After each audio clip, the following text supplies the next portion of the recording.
মূর্খদের সম্পদ তর্ক। তর্ক মূলত মূর্খদের সম্পদ, আর তর্কের সবচেয়ে বড় শক্তি উচ্চ কণ্ঠস্বর।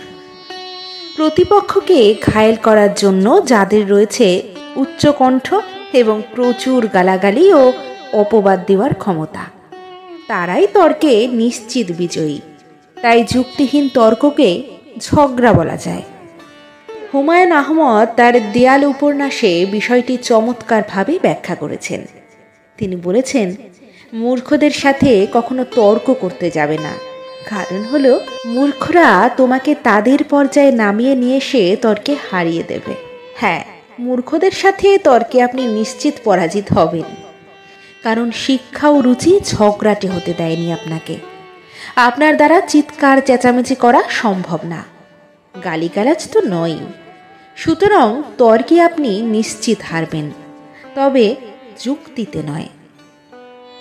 তর্ক মূলত দুই শ্রেণীর মানুষ করেন। এক অশিক্ষিত, যার নাম হলো ঝগড়া।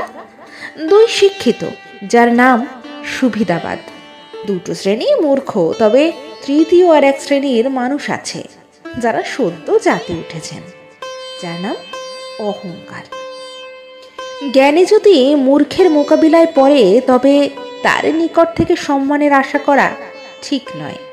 আর কোনো মূর্খ যদি জ্ঞানী লোকের মোকাবিলায় জিতে যায়, তবে আশ্চর্যের কিছু নয়, কারণ পাথরের আঘাতে মুক্তার বিনাশ সহজেই হয়ে থাকে। সুতরাং তর্কের প্রয়োজন কতটুকু, যদি না তা মানুষের চিন্তার প্রতিফলন ঘটায়। অন্যথায় তা মানুষের সময় এবং সাধ্যের নিদারুণ অপচয় ছাড়া আর কিছু দিতে পারে না। একবার এক গাধা ও শিয়াল বনের মাঝে ঝগড়া শুরু করলো।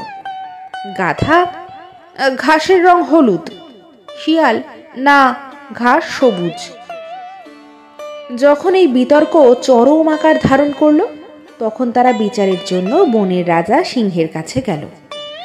সিংহ শিয়ালকে পূর্ণ 1 মাস বন্দি রাখার এবং গাধাকে মুক্তি দেওয়ার আদেশ দিল। শিয়াল সিংহকে প্রশ্ন করল, এটা কি ধরনের ন্যায় বিচার মহারাজ? ঘাস কি সবুজ নয়?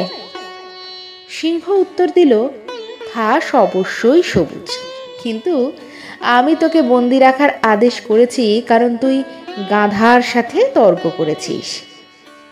এটি রুশ দেশের একটি কাল্পনিক গল্প, সুতরাং সবার সাথে তর্ক করা উচিত নয়।